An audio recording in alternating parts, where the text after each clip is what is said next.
La Semaine des maisons des jeunes du Québec bat actuellement son plein à travers la province. TVCO a rencontré la directrice de l'établissement La Baraque aux Éboulements afin d'en apprendre davantage sur leur mission. La thématique cette année, c'est expert pour nos ados. Donc, on met de l'avant le travail qui est fait par les animateurs et animatrices intervenantes sur le plancher avec les jeunes. Et vous abordez différentes sphères dans la vie des jeunes, si on comprend votre communiqué. Ouais. Dans le fond, nous, notre approche est une approche globale. Donc, nous, ce qu'on fait, c'est qu'on prend le jeune dans toutes les sphères de sa vie. Donc, nous, c'est un accueil inconditionnel dans tout ce que le jeune vit au quotidien. Donc, quand le jeune arrive à la maison des jeunes, on n'est pas par réalité ou par problématique. Nous, on est comme un peu expert d'un peu tout. Donc, on est comme des pâtes à modeler un peu en fonction du besoin des jeunes qui fréquentent les maisons de jeunes. Le divertissement et la sensibilisation à différentes réalités font partie du mandat de la Maison des jeunes des Éboulements. Tu sais, le loisir, c'est un moyen de prévention avant tout parce que nous, on est en santé, services sociaux. Donc, nous, c'est ça, on fait de la prévention, de la sensibilisation sur des réalités jeunesse, autant auprès des jeunes qu'auprès de la communauté. Donc c'est ça, nous, c'est santé, services sociaux. Donc, le loisir, c'est un moyen pour créer le lien avec le jeune. Tu sais, jouer une partie de ping-pong, jouer une partie de jeux vidéo, ben ça nous permet de construire un lien, de discuter, d'ouvrir le dialogue avec eux. Puis après ça, ben pouvoir créer des activités avec eux en fonction de ce qu'ils vivent ou en fonction de leur intérêt.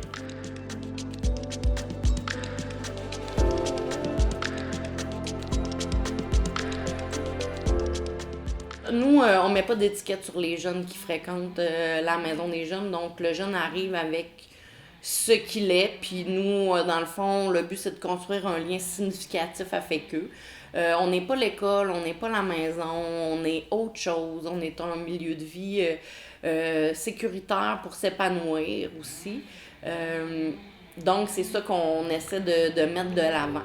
Le réseau des maisons des jeunes du Québec, dont 11 établissements sont implantés sur le territoire de Charlevoix, réclame un meilleur soutien de la part du gouvernement du Québec. Nous, on revendique, dans le fond, la reconnaissance des maisons de jeunes, le travail des maisons de jeunes, mais surtout le travail de nos animateurs, animatrices intervenantes. Je le sais que présentement, le coût de la vie, etc., c'est partout, ça a un impact. Nous, on veut reconnaître aussi le travail que nos équipes font sur le plancher avec nos jeunes. Un meilleur financement faciliterait notamment l'acquisition et la rétention d'employés spécialisés. La première chose pour faire rouler une maison de jeunes, ça prend des animateurs intervenants, donc ça prend des salaires adéquats, concurrentiels. Tu sais, dans le marché du travail actuel, il y a, c'est ça, on tire la couverte un peu chacun de notre côté. Donc, nous, on veut aussi montrer que c'est possible de faire carrière en maison de jeunes. Ouais. Que c'est pas juste un travail de passage après tes études, avant dans le réseau de la santé. Ou dans l'institutionnel, etc. Donc, c'est possible de faire carrière en maison de jeunes. Et de pouvoir vivre aussi, d'avoir un salaire adéquat pour pouvoir fonder une famille, offrir des conditions de travail aussi, conciliation travail, vie personnelle aussi.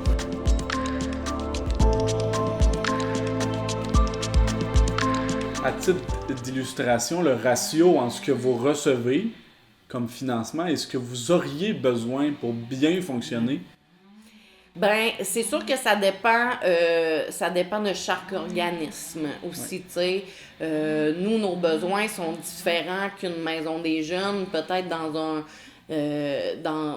une ville ou dans un grand quartier. Tu sais, nous, on est une maison des jeunes dans un petit village. Tu sais, je parle pour nous aux Éboulements, de 1300 habitants. Donc, c'est sûr que, tu sais, le ratio puis les heures d'ouverture ne seront pas les mêmes qu'une maison des jeunes dans le quartier Limoilou ou dans le quartier, tu sais, dans les grandes villes, là. Mais c'est sûr que pour une maison des jeunes, On estime qu'une maison des jeunes, là, c'est à peu près 600 000 qu'une maison des jeunes aurait besoin pour rouler parfaitement. Actuellement, vous recevez combien? On reçoit à peu près... Ben, j'aime mieux pas dire de chiffres, je te dirais, parce que ça dépend vraiment des... Ça dépend des régions du Québec aussi. Assurément que moins que la moitié oui, de ce que vous auriez besoin. Ah non, on reçoit pas ça.